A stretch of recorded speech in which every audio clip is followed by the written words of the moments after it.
Ingeborg. Welcome to the Well Vegan Travel Podcast. I'm thrilled to have you on today. Yeah, thanks for having me. It's going to be fantastic because we're going to be talking about an area that I know a little bit about, or I should say I know a little bit further east than where it is that you are located. I'm really interested because I absolutely love this region of France. Spoiler alert, listeners, we're going to be talking about Southwest France in today's episode.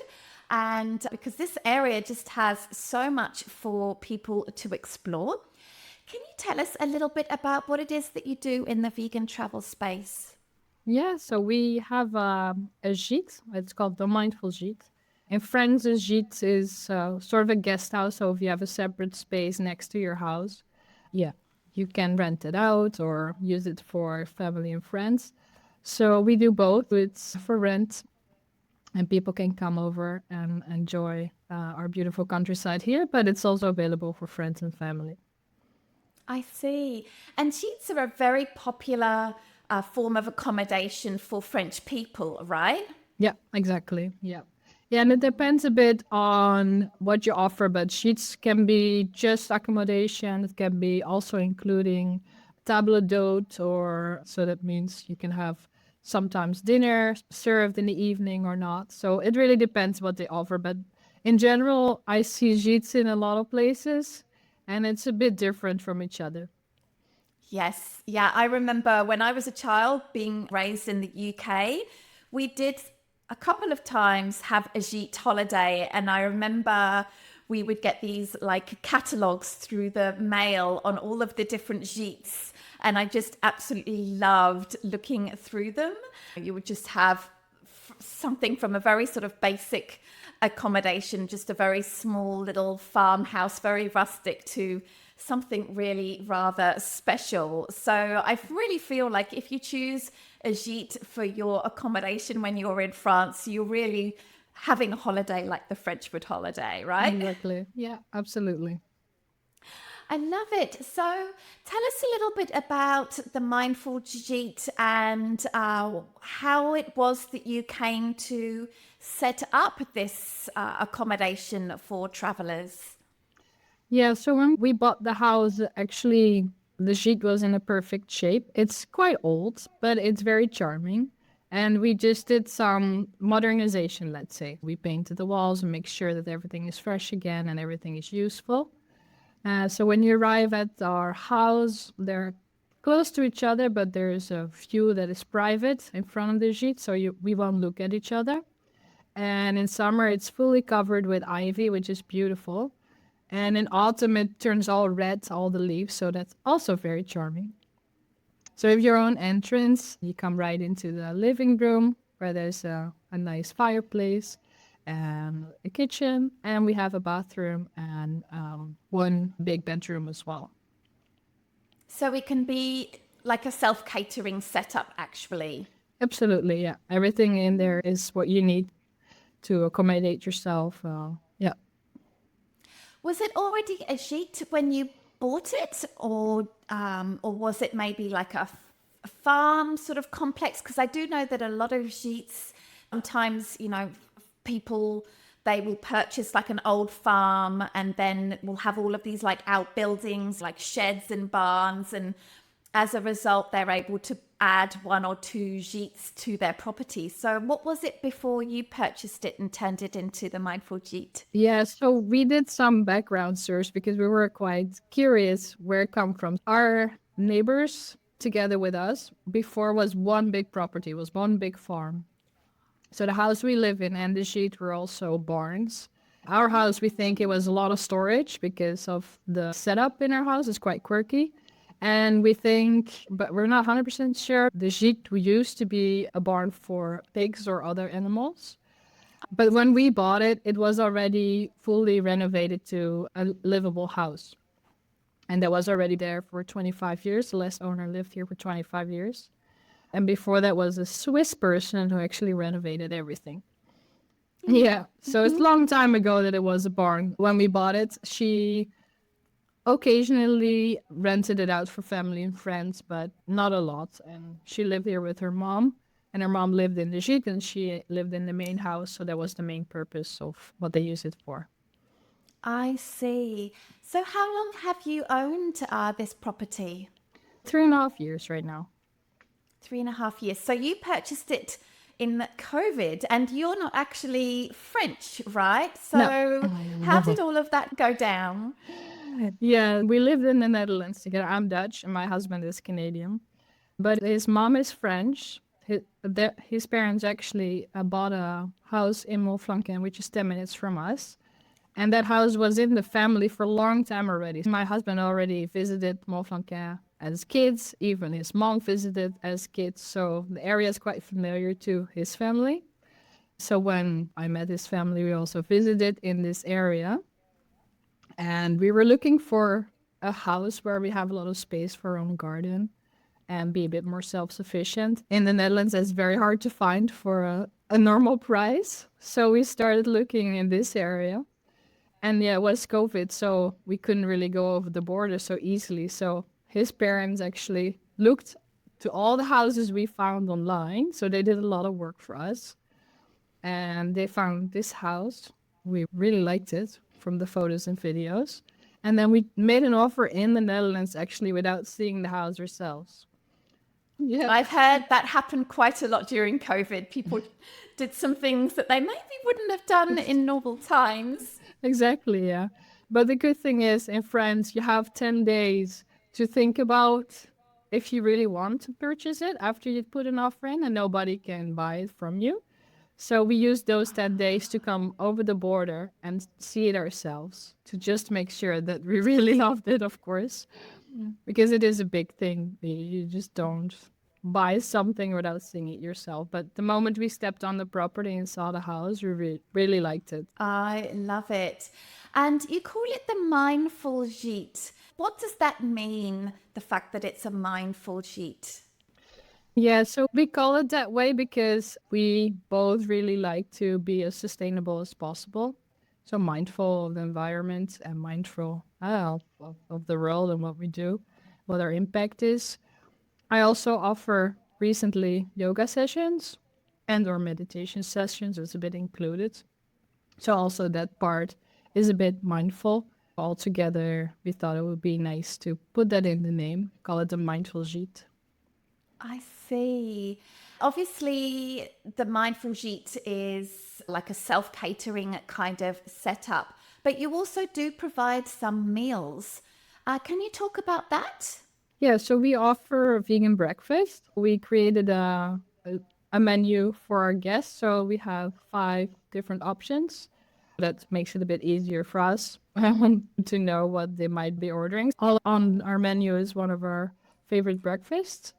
So we offer, for example, chia pudding, toast on homemade bread because we really like to make a lot of things ourselves with avocado and cherry tomatoes and a nice balsamic glaze, some vegan pancakes. Scrambled tofu is also one of our favorite breakfasts. We really made that in a way that we think is a really good replacement of eggs. I think that's the main things we have, and that's accompanied by nice coffee or tea if they like. I see. Okay, so that's really nice. So people can have a meal made for them if they don't want to self-cater all of the time. I love Exactly. it. I will say that this part of the world is not particularly vegan friendly compared with many other places because the traditional food, the specialities of the region, which are, according to me, not vegan friendly at all, but there's a lot of foie gras, there's a lot of goose, duck breast and marais de canard and all sorts of things. So I love the fact that people are able to have at least one vegan meal prepared for them. Let's talk a little bit about the surrounding area of the Gite. Let's just talk sort of really surrounding you. So you mentioned that it's like was a farmhouse originally. Does that mean that it's in a very rural location, like it's not even in a hamlet or a village or a town? We are part of a very little town, but to me, it's very rural.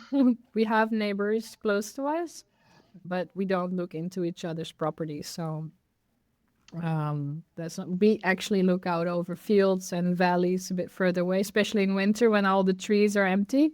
You can see the hills going further away, which is quite pretty. But we are part of a little community here. Yeah, it's a little village. It's small, and I think that's what's characteristic of this part of the world. There's lots of countryside, there's lots of villages, there's quite a few small towns, but there's not really a lot of cities. And even like in terms of highways, there's not even a lot of highways in the area. It's like this area that sort of feels like an island in the middle of the rest of France, which is part of its charm, I think. Yeah, absolutely. It takes about an hour to come to the highway. So the last part is very beautiful, actually, because you come on the national roads and you drive into the sunflower fields at some point in the right time of the year, of course. We have lots of wineries and vineyards around when you enter the region. So I remember every time when we went down, coming down here, the moment you get off the highway and you drive in the countryside in the sunflower fields and the vineyards, absolutely gorgeous. So, this part of France is very popular for French visitors. I think many French people will spend the whole of August in this part of France. Why is it that French people like to come to this part of France? I think because of the rivers, the Dordogne and the Lot, we are quite in the middle, to be honest. So you can go up or down to go to the rivers. There's lots of campings around there. So you're close to, or even on the river, there are campings. And I think maybe that's one of the reasons, but also because it's just very calm. There's very small little villages you can go and visit. Everything is quite cute. Very a lot of medieval influences you can see.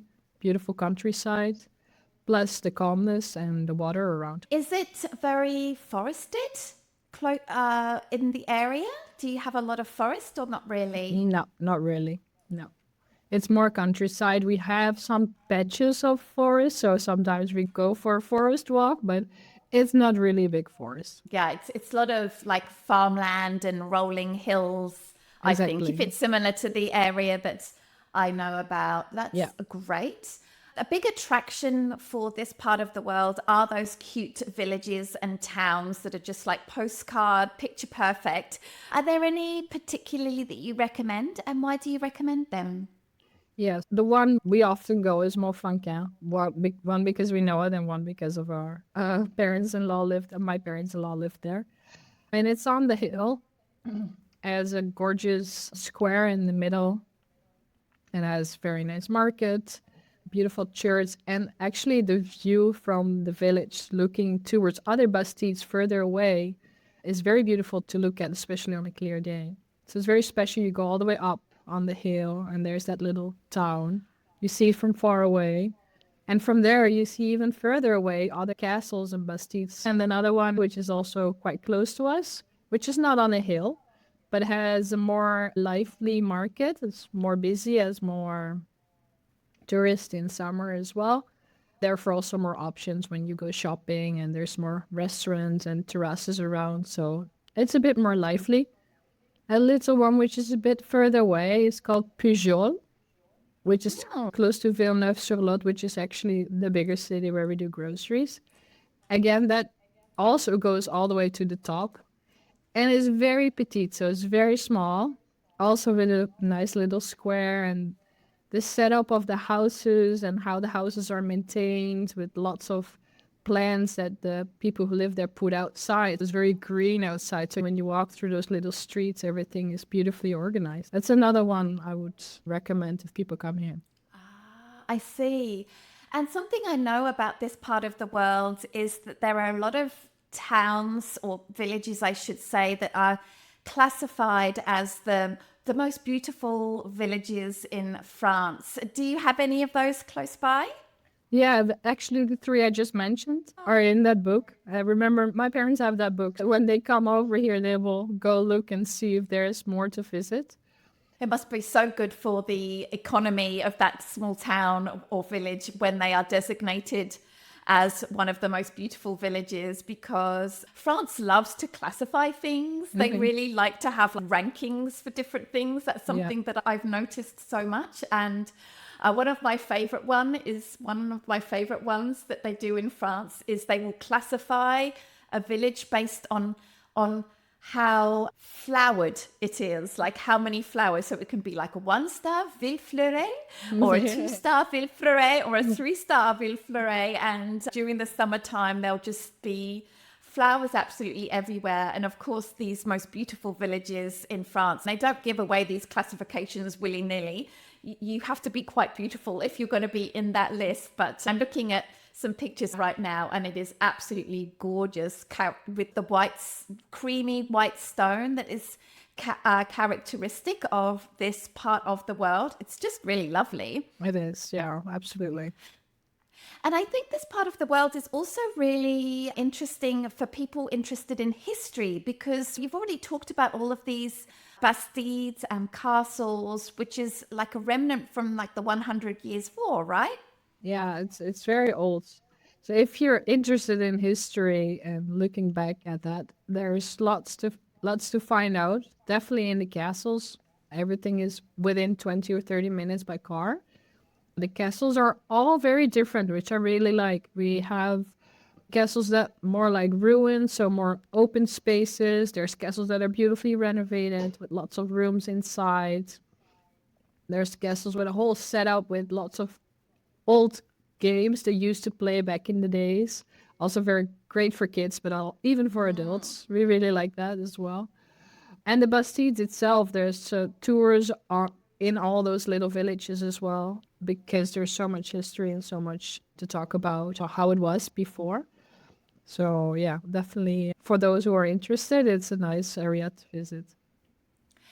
We talked a little bit about how this part of the world is not particularly vegan friendly, but then on the other hand, there's some beautiful produce and some lovely foods that vegans can enjoy. Can you talk to those? Yeah, so we really love the local markets, and even the supermarkets are very special. They sell most of their own products. So France is really proud of their own products, which is also a great way in terms of sustainability to only sell those products that are around. Definitely in summer when there's a lot of choice, the markets are a great way for vegans to get all your fresh produce, to find what you need. Besides that, our area is also very big in hazelnuts and walnuts, so the protein side for the vegans. We have a lot of shops around that sell a lot of products made by the hazelnuts and walnuts. And we have a lot of plums. The plums in this area are delicious, dried ones or fresh ones. Yes, we actually run a Dordogne trip just close to Salat, where we spend about 5 or 6 nights there. The chef at the hotel that we take over for our time there, he does his best to veganize a lot of the local specialties, and always there's lots of dishes containing walnuts as well. It's absolutely wonderful. Yeah, they are so good. And something else I really love about French supermarkets is that they all have a lot of vegan products now, and they also really highlight, which is something that doesn't really happen in North American supermarkets from what I've noticed, but there's always a certain amount of shelf space that's dedicated to local products. You can go to markets and you can pick up all of the vegan versions of the meats and the yogurts and things like that. And then, of course, you can enjoy the plums and the walnuts as well. It's just really lovely. Absolutely. Yeah. Yeah, it's getting bigger, I would say, especially in the supermarkets around us. There are some options, but it's still small compared to the bigger cities. So always when we're in the big city, we try and get those products we cannot find here. But it's definitely starting. And like you said, there's always a section fully dedicated to plant-based food. Yeah. Absolutely. So let's talk about the vegan restaurant scene in this part of the world. What do you have to say about it? I have my own feelings, but I'd love to hear what you say. Yeah, so we have not found 100% fully vegan restaurant yet. But And just in general, I just wanted to say that every time we call a restaurant, even if there's not many vegan options or not even vegan options on the menu, and we ask for it, they're always prepared to create something for us, which I think is very nice. Interesting. Yeah. Okay. And they really try their best to accommodate our wishes. That's something I just thought it's nice to share. So even if there's restaurants around you might be interested, but they don't have vegan options, you can always call and see what they can do for you. So I love that idea when it comes to actually sustaining yourself, but do you find that the efforts they make are, interesting? Are they worth going to, or is it really just a place where you can go with meat eaters and just know that you're going to eat something, or would some of those restaurants be worthwhile going to just by themselves for the vegan options they offer?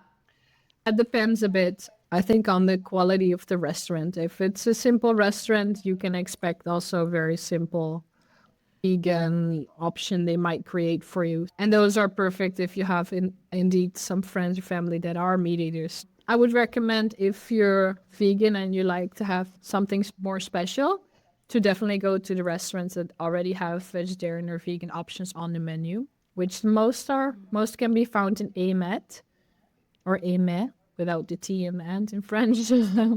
That's a town? It is a town, yeah. It's 30 minutes from us, and it's very popular for English people to come live.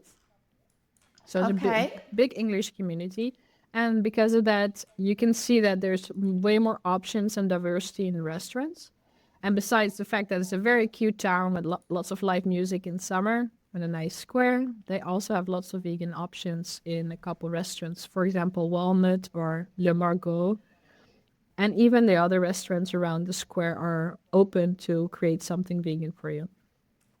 That's great. Yeah, I can only think of one 100% vegan place, and I think it's probably an hour from you. And it's just a little kind of not a fast food place, but certainly not fine dining or anything. I think staying in a gîte is the best option as a vegan because you can at least cook for yourself and you can pick up those fabulous produce and the meals, the ingredients at the supermarket, and you can cook in a lovely kitchen and probably in the summertime sit outside. Can you explain a little bit about what transportation is like in the area? Because if I understand well, it's not the best for public transportation. You really do need a car if you want to see stuff. That's true. The car is the main transport to have and the easiest, I would say.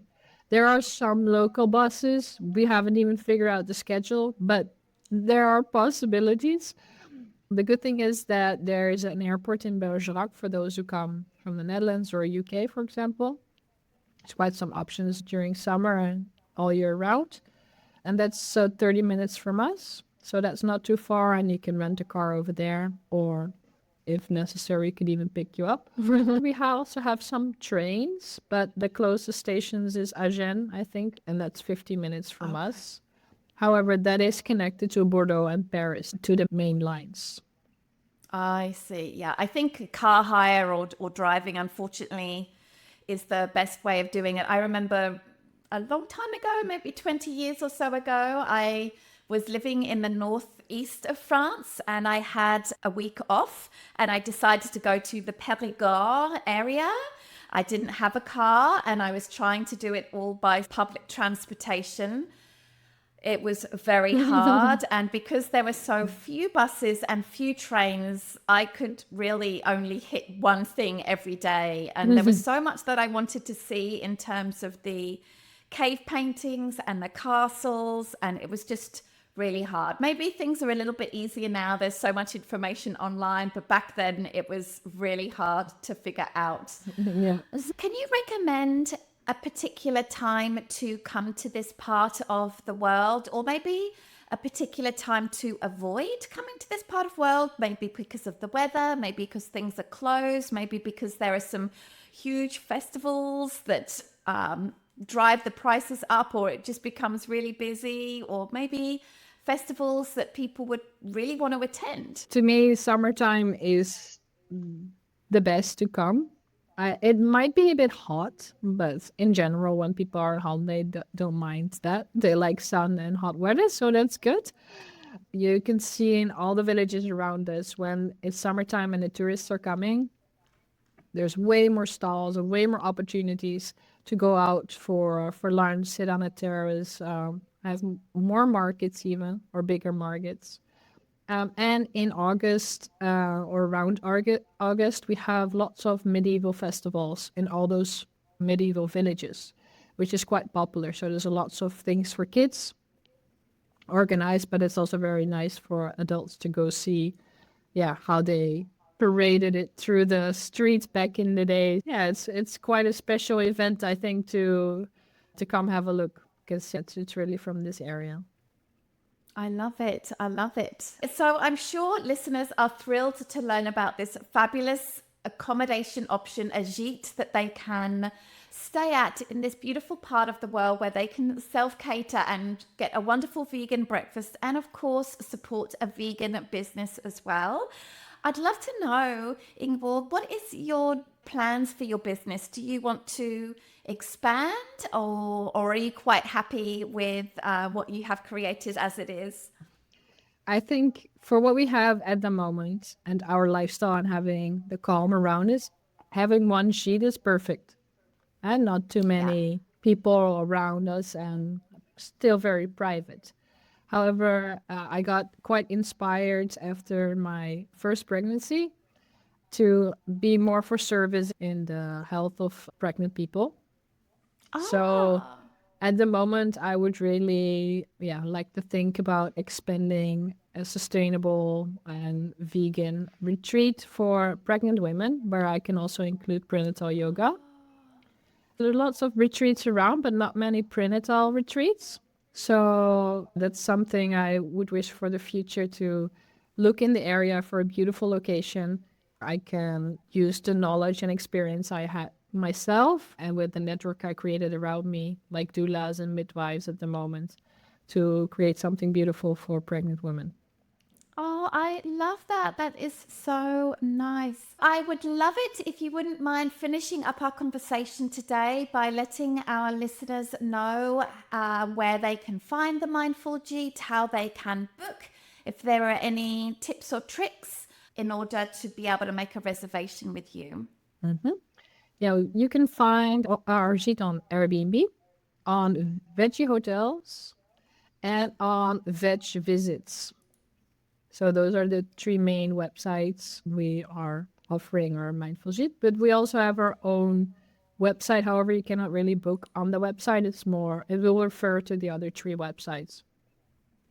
And you do have a lovely website and lots of pictures there that will explain and show what you can expect when you come to the Mindful Gite. Exactly. Okay, Ingeborg, it was so lovely having you on the podcast. Thank you so much for taking the time to join us today. And we'll be back in this part of the world in June next year. So maybe we'll swing by and come and say hi. That would be so lovely. That would absolutely be lovely. Thanks for having me.